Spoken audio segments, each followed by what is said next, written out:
Welcome to the ArtPeak show. We are an illustration and animation studio creating art in different styles. We've worked on projects for the BBC, Netflix, and many more. And on this show, we are interviewing people from all walks of life to bring valuable knowledge to artists of all kinds. If you would like to work with us, head over to our website at www.studioartpeak.com and contact us. Enjoy the show. Welcome to the ArtPeak show, everyone. Today, our guest is Danielle Russell. She is a trained secondary and further education teacher in English, media, and drama, and a children's book author. She published the book called Mighty Me and is now out on Amazon and stocked at the Word Bookshop and in Greenwich Book Time. You can find out more about her and her works in the description link. Enjoy the show. Awesome. Thank you again, Danielle, for coming on to this ArtPeak show. I want us to start by first of all talking about your interest generally in children's book, how that started. So my background is in education. So I'm a qualified teacher, secondary and further trained. I do now teach in primary, but I did train in secondary. My interest in the children's book side first came when I had my own son. Okay. Now 6 years old. And that's where it really came from. My son is mixed race. And I wanted to create a book that he saw himself in. And that's where my interest in children's books came, because I believe all children should see themselves in books. So it sort of stemmed from there. How did the idea of wanting your son to be able to see himself in children's books start? Like, what prompted that? So from a very young age, my son is so he's mixed. He's half Nigerian and I'm half Greek Cypriot and half English. Whenever we were in a shop, my son, anything that resembled in my son's eyes what looked like him, he would want. So he'd see a brown figure and he'd say, "Mummy, that's brown. That looks like me. I want that. Mummy, this is brown. Can I have that?" And then when I looked at the books that he had, there wasn't really anything that represented him specifically. And then when I did look online, there were different types of books that you could get, and he has got a vast amount of books, but it was something that I wanted that he could to feel that he could see himself, but also the society that he lives in. So that's why when I worked with my illustrator, because I didn't illustrate it, I created characters with her to reflect the society that we're in, alongside the written message of the book, which is what I wanted to deliver to all children. Okay. So once you got the book published, then, like, is there any other book that sort of inspired your book? No. That my message is quite personal. So I think it was being secondary trained. I realized the time that the students had got to me in secondary school, if they didn't have self-love and self-empowerment, it was a lot more difficult of a journey to get them to believe in themselves.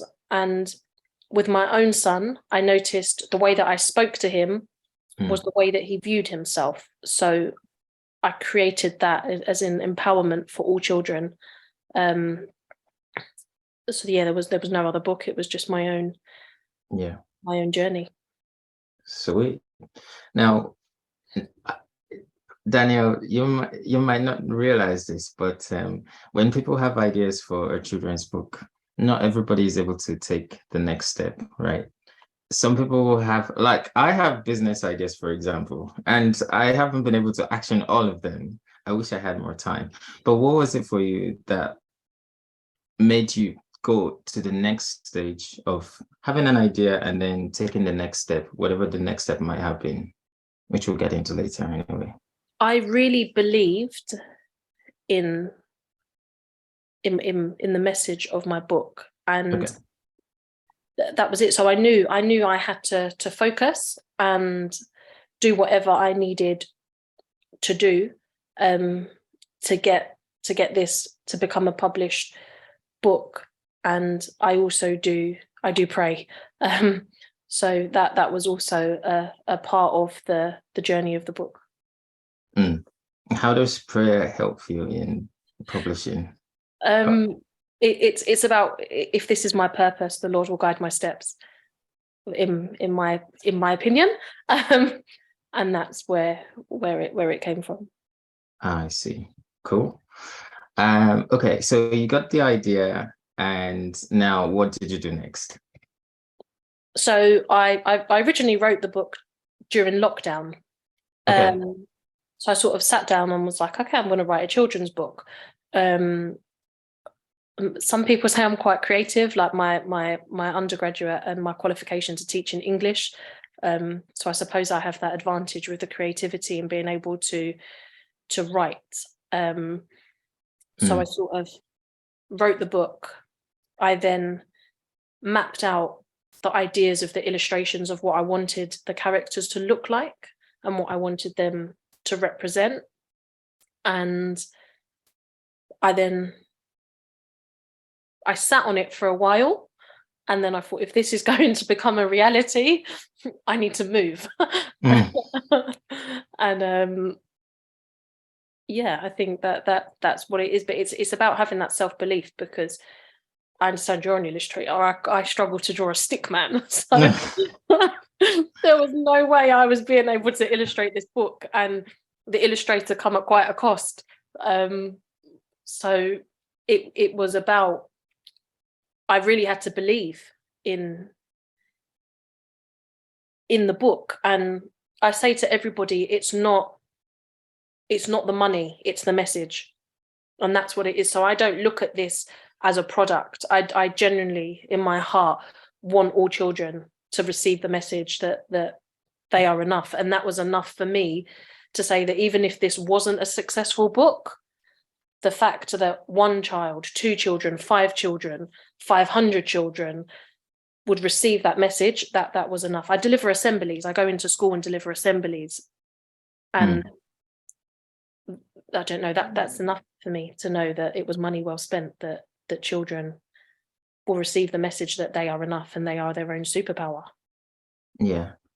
Wow. So wait, you just said that you deliver assemblies, I'm guessing based on the book, right? Yes, I do. Yes, I go in as an author and deliver whole school assemblies on the book. That is cool. How did you organize that and make that happen?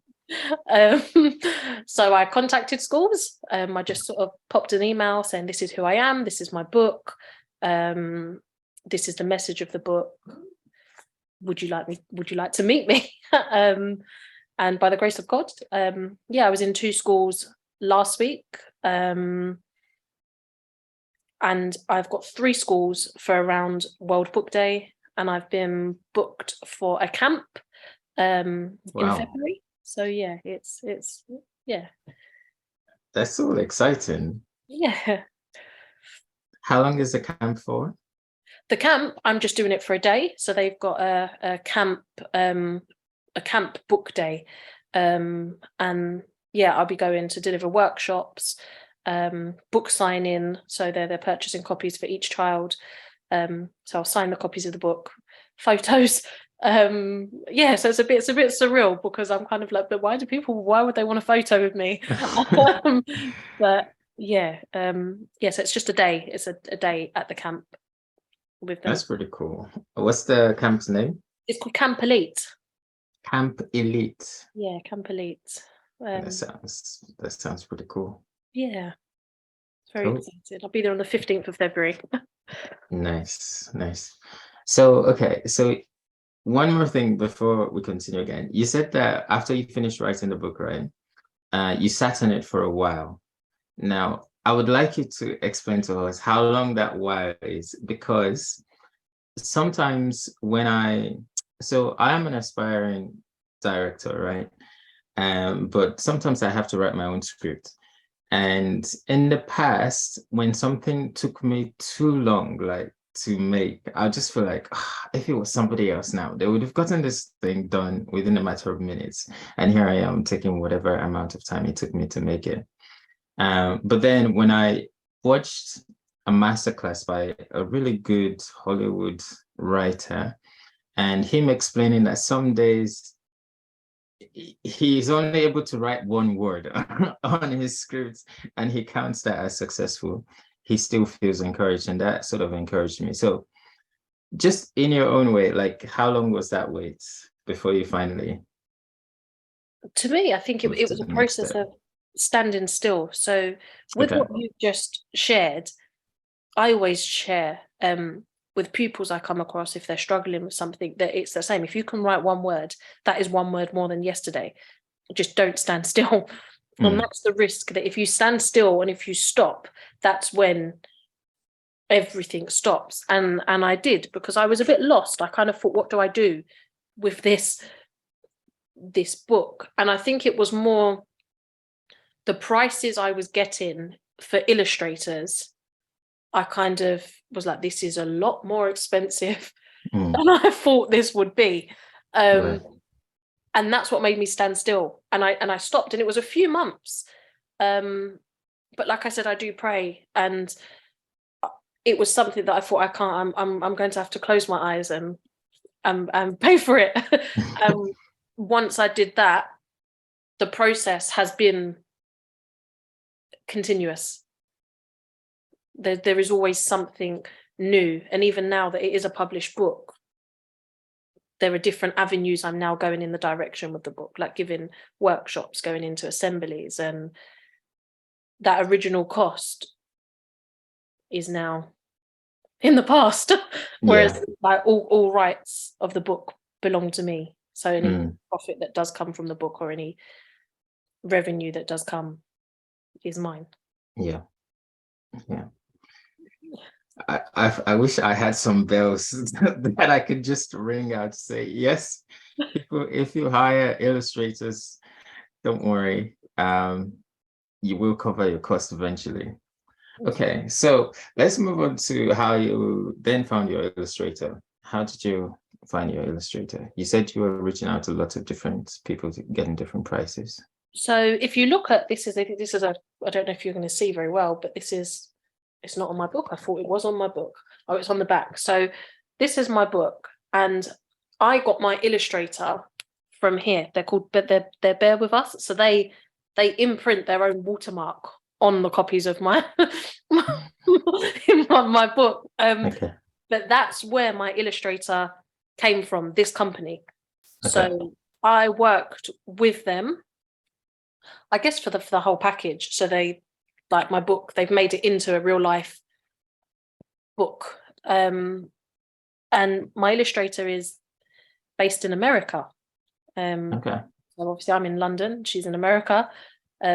We spoke via an app which was called Basecamp. So yeah, that's how I found her. I found her through, I guess, a third party. How did you find the third party? Google. Bear With Us? Yeah, Google. I Googled. And I had to send them a copy of my book for them to see if it's something they would work with. And I was very hesitant at first. I thought, how do I know you're real? Like, what happens if I send you my book and you go and publish it? This is my work. But they were real. They were genuine. And they gave me a list of illustrators. And I selected my illustrator based on illustrations that I wanted to resemble and reflect in my own book. So yeah, so I found her, and yeah, she's all the way in America, bless her. So never met face to face. Wow. So you just typed in illustrators on Google and you found Bear With Us? Yeah, illustrations for children's books. Cool. What was it like working with an illustrator? Was this your first time working with an illustrator? Yes. She was lovely, and I think it was about building that relationship. I think it was quite hard at first when I could say this is like for example, this is was based on a photograph of my son, and I think it's silly things like my son has his 2 teeth missing. Sorry, Alexa, stop timer. His 2 teeth missing. Whereas it was like, no, but I like when she would design that, I would kind of be like, oh no, I want the teeth missing. And at first it's quite difficult to say to somebody that you can see they've put in a lot of hard work, and you go back and you're like, no, can you do it again? Or can you change something? Yeah. That's where it was a bit like, I was like, I'm not saying your work is bad, but this is not what I'm looking for. And I think it's like, again, if you look, I've got so they're all different races of children, and it was very much that when she was designing this guy, that for me the hair wasn't right, and I was like, no, but this is something that I want children to see in their books, so can you redo the hair? He's not going to have hair like this child because they're two different races. Yeah, it did. There was a lot of back and forth. And I think there's like on one page of the book, there's a football, and I said, oh, can you make the football blue? And she was like, what's a football? And I was like, I was like, is that a soccer ball? I'm not sure. I was like, Googled a football, and I was like, this is a football.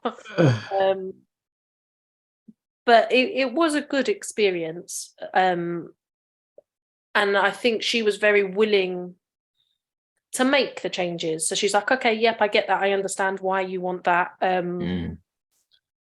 And yeah, there were a few times, like a few things that came through. There was one design, I'll show you the page, this illustration. It's the line that goes, it says, but I have superpowers on the inside too, like what I think, what I say, and what I do. And the first image she drew of something to try to incorporate like what I think, what I say, and what I do, and like my superpowers on the inside. The first illustration she did, I was like, this would scare children. I was like, this can't go in a children's book. So I was like, how do I say that nicely? And that was something that was redrawn completely and redrawn. And then we came up with that, and I said, that's fantastic. Like, let's use that in that illustration. So yeah, that was my experience with her. Sounds like a very normal relationship, I have to say. Working with an illustrator. Yeah, when I first worked on one of my first projects working as an artist, anyway, it wasn't for a children's book, it was for an animation. And I had to go into the studio to get feedback.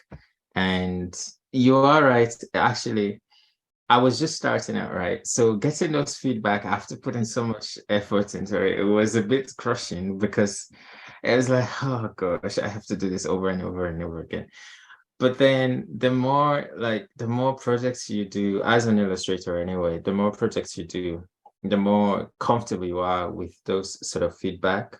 Yeah. And I find that when I actually initiate those feedback requests, it's a lot easier to take. But I also understand, somebody is paying me to draw. So I'm not doing this drawing for myself, it's for somebody. So of course it has to fit the vision that you have as an author. So yeah. I think a lot of illustrators understand that, especially those who have been doing it for a while. So yeah, cool. How long did the whole illustration process take then? I think just over 6 months. 6 months? Yeah. Okay. How many pages? 32, I think. Yeah, 32. She did my front cover as well. I think it took slightly longer because we were in completely different time zones as well.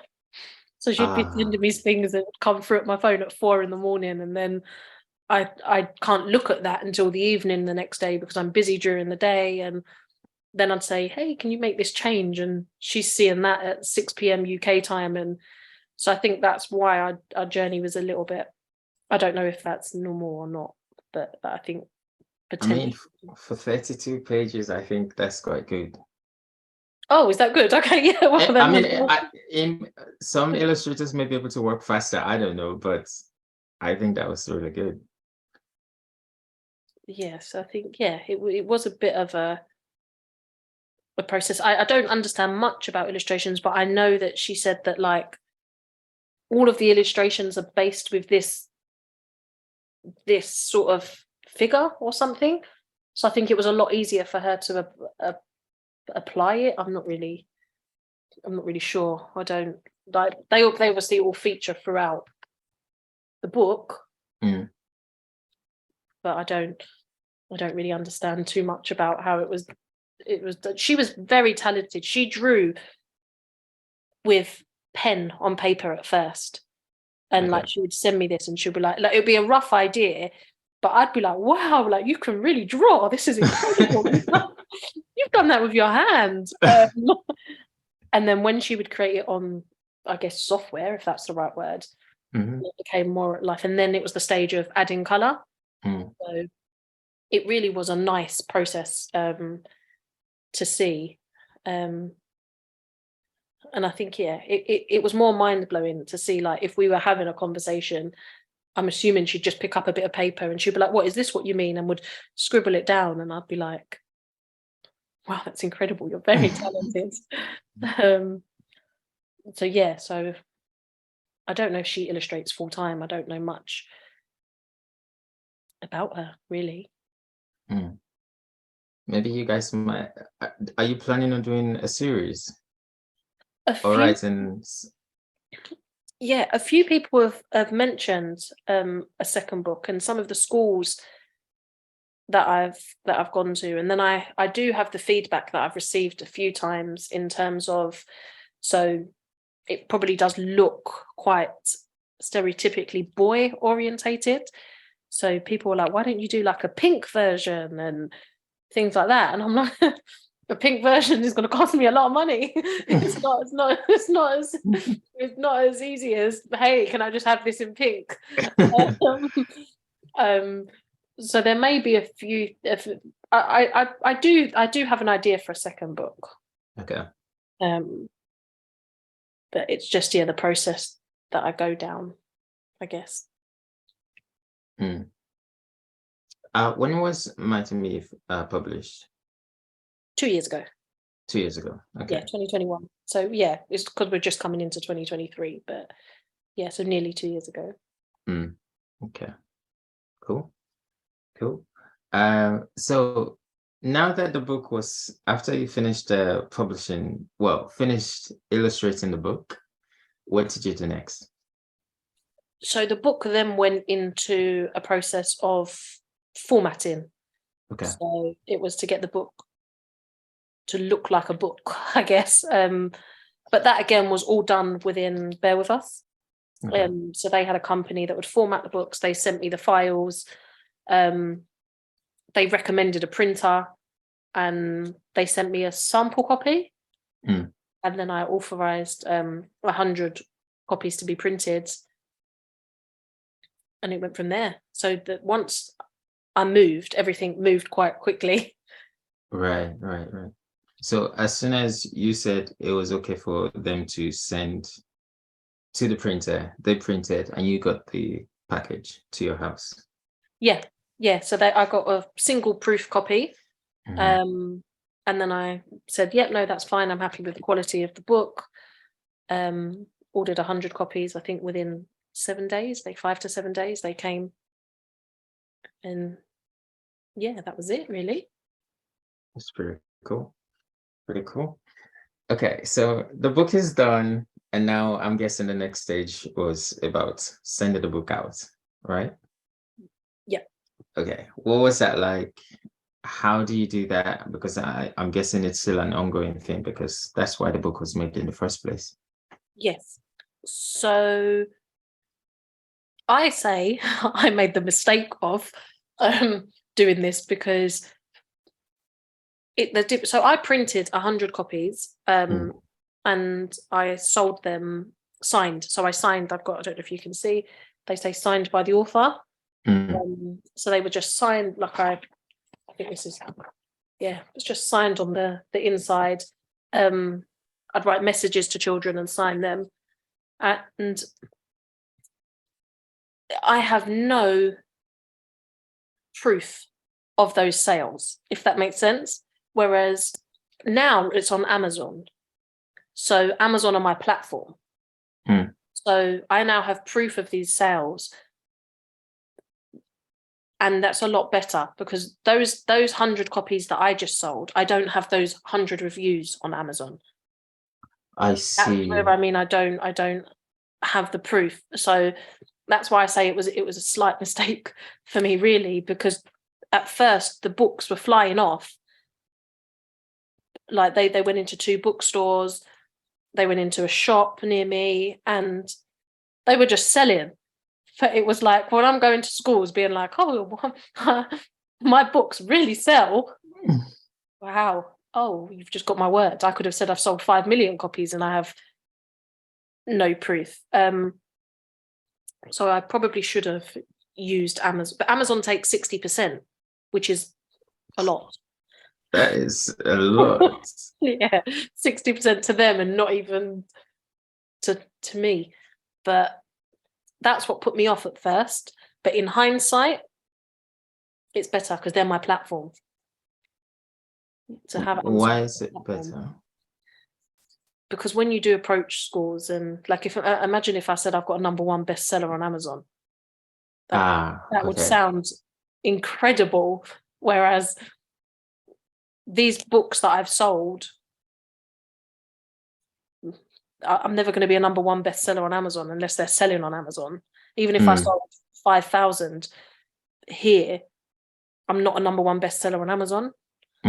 And I think it's about using those. It's a learning journey for me. I'm learning on the job. Of course. But yeah, having a platform is great, really. So I think, that's what I say to people. I don't have any books, and I direct them to Amazon. So is Amazon like a print-on-demand thing, or how does that work? So Amazon, if you have Prime, they print and dispatch it and deliver it within 24 hours. So wow. Yeah, so so it probably makes sense why they take 60%, but you just upload, I think it's called KPD or KDP. KDP. Yeah, so it's on. I uploaded whatever files I needed to do, set up my own account. You insert like your tax details, your national insurance, all of that, and Amazon do everything for you. Okay, so how do you then get people to know about your book now? What's your strategy for actually raising awareness for the book so that people can go on Amazon and purchase? My strategy at the moment is schools. Okay. I need to work on the rest of my strategies. I should be using social media a lot more to my advantage. But I'm not, but I should be. Like, I've been told to make a TikTok, a YouTube account, a Facebook account. And I haven't done that. But I will. Why haven't you done that? I'm not great with technology, to be fair. So, but I do need to sit down and do that. I don't know if you've seen on my Instagram page, I have a shorts. Is that what it's called? A 30-second shorts. It's like a little animation of the book. Yes, I saw that. Yeah, and that is supposed to go onto YouTube and go on as ads. So when the children are looking on YouTube, that should come up as an ad. Because ultimately children are my target audience. I need them to be like, Mummy, can you buy me this book? So yeah, I do need that. That's what I will do now that I've said this. I'm going to make my YouTube account. Nice. Cool. What's next? I know you talked a little bit about it. You're thinking about doing a second book. Yes. When are you thinking of doing that?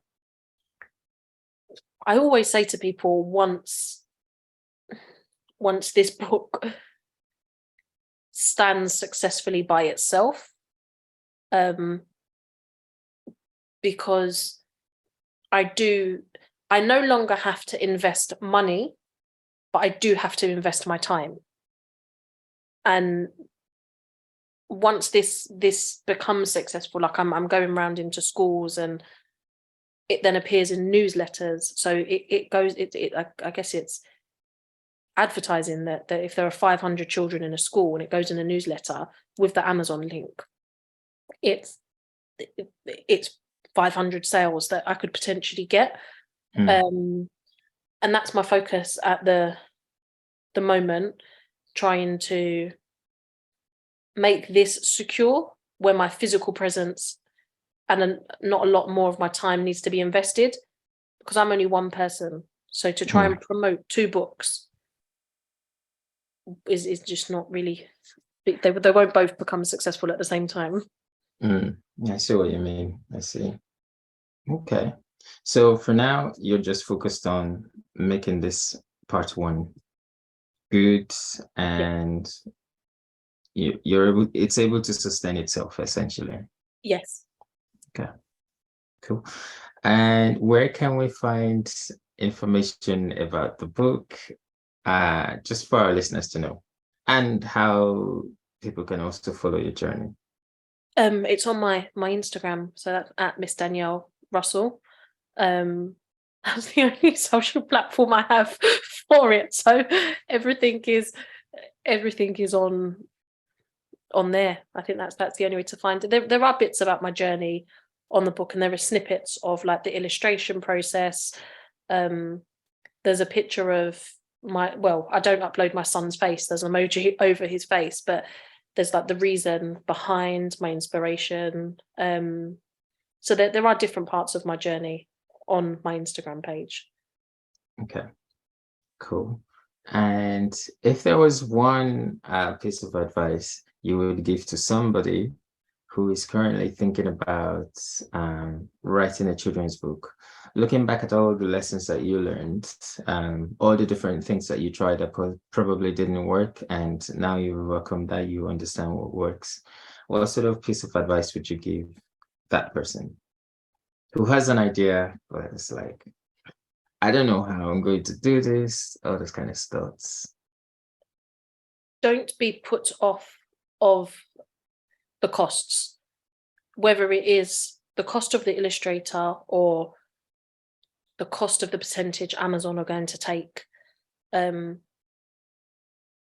think if you really believe in your book, then go for it, because those things don't matter. Like I said, like I probably should have used Amazon as my first point of call, because they are a platform.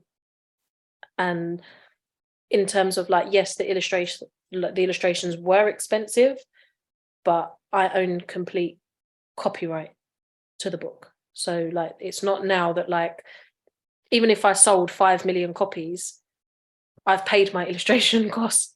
These 5 million copies would go to me. So it's like you're paying for a service, and it is expensive, but it is somebody's time, and they're creating what you want.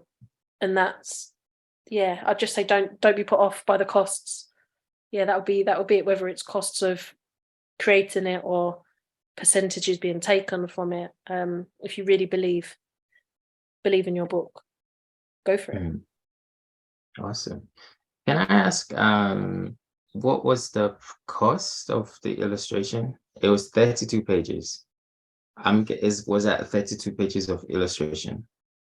Yeah, so I don't know if this is this is normal, but I paid nearly £2,000 to have my illustrations, for it to look like a book. So like when I do send it to printers, they're not getting like, I don't know, like A4 pages. It looks like it's formatted into a book. So I don't know if I'm using the right word here, but normally a graphic designer would do that, I think. That's right. It is, yeah. Okay. Yeah. So it's like within that cost, I had everything within that cost. So I don't know if that's to me it was expensive, but I don't know if I actually got a good deal. Okay. So that covered the illustration and the formatting of the book. Yeah. Close to £2,000. Yeah, 1,900 and something. So Okay. yeah, 2,000 basically. Okay. Cool. All right, Danielle, thank you so much for your time. This has been very informative, and I'm pretty sure our listeners are going to find it very helpful as well. So thank you for your time. Thank you.